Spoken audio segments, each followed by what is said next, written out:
formations qui sont faites ici à la Scala, voilà. Puisqu'il y a une autre salle de l'autre côté. Voilà, donc, monsieur le sous-préfet, madame la sénatrice, monsieur le sénateur, madame la députée, monsieur le vice-président du conseil départemental, je crois que j'ai vu Roger, monsieur le président du syndicat mixte du SCOT, mesdames, messieurs les maires, mesdames, messieurs les élus départementaux, communaux, municipaux, mesdames, messieurs les dirigeants, représentants des partenaires, les entreprises du territoire, les associations d'intérêt communautaire. Je remercie aussi madame la présidente du SMICTOM, le responsable des services de gestion comptable de messieurs et mesdames les agents de Vallon de Haute-Bretagne Communauté, chers amis. Enfin, après 2 éditions annulées pour des raisons que vous connaissez tous, nous pouvons enfin nous retrouver pour un moment convivial, présenter nos vœux, mais aussi esquisser notre cap pour l'année qui débute. Et pour des retrouvailles tant attendues, quoi de mieux qu'un lieu de festivité comme celui-ci, avec en prime le talent de la chorale de la MJC de Guipry-Messac. Après l'hippodrome de Morne-Bretagne en 2020, cette soirée permet donc à nouveau de braquer les projecteurs sur un lieu qui fait vivre et rayonner notre territoire. Être ici ce soir, c'est aussi l'occasion de tirer notre chapeau aux entrepreneurs qui ont démontré une formidable capacité à se réinventer, à innover et même à se battre pendant la crise sanitaire, comme ce fut le cas ici, avec l'aménagement que vous pourrez le voir après et l'ouverture à l'été 2021 de la partie Apéroc Café, que vous aurez le temps de découvrir tout à l'heure. Donc je remercie particulièrement Jean-Charles Bournet et son équipe pour leur engagement et pour l'accueil ce soir. Je tiens à signaler quand même que cette discothèque emploie 24 salariés et donc ça a été très difficile pendant le Covid. Avec la région chef de file dans le domaine économique, nous avons mis en place des aides comme Covid Résistance, mais ce sont bien les artisans, les commerçants, les associations, les petites entreprises qui sont des acteurs essentiels dans nos vies et dans nos villes. Être essentiel à ces 44 247 habitants et à ces 18 communes, je pense d'ailleurs que c'est une belle raison d'être pour notre communauté de communes. Essentiel pour investir dans des grands projets d'intérêt général. 2 équipements aquatiques, un nouveau centre aquatique en construction à Guichin et une piscine de plein air rénovée et mise aux normes à quelques encablures d'ici.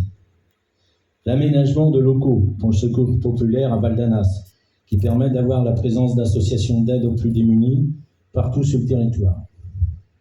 Un projet de base nautique à Pont-Réan.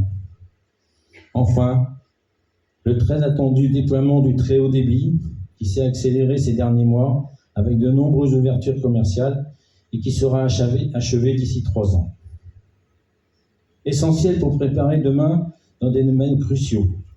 L'environnement, bien sûr, avec notre action sur les continuités écologiques, la gestion des milieux aquatiques, les énergies renouvelables ou la révision du plan climat-énergie territoriale.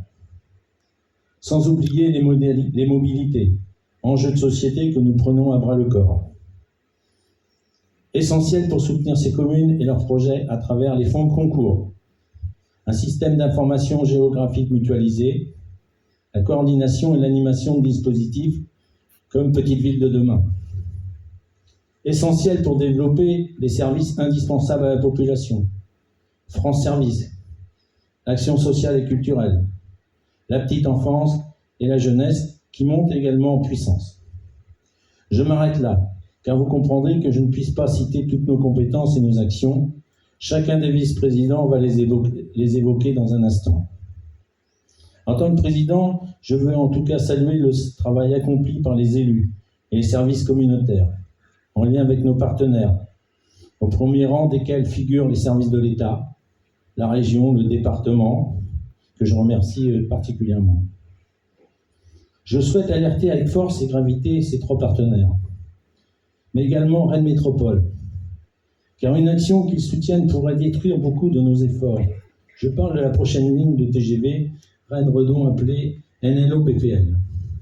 À l'heure de la loi climat et résilience qui fixe comme objectif à terme le 0 artificialisation nette, nos partenaires financent des études de lignes nouvelles qui conduiront à utiliser 600 hectares de terres agricoles, sans parler des compensations, pour faire gagner seulement 10 minutes pour un trajet Rennes-Quimper.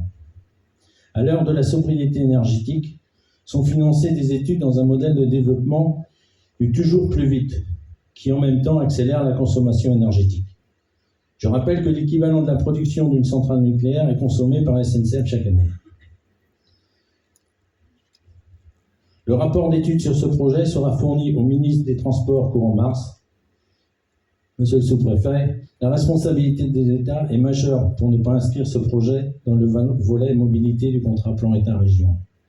La responsabilité de nos partenaires, Région Bretagne, département, Rennes Métropole, est aussi indispensable pour arrêter ce projet. Vous l'avez compris, d'un autre temps.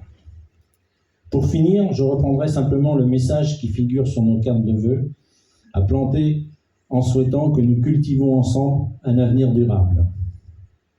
Je vais passer maintenant la parole à Simon, qui a accepté d'animer cette soirée et qui va échanger avec les vice-présidents qui m'entourent.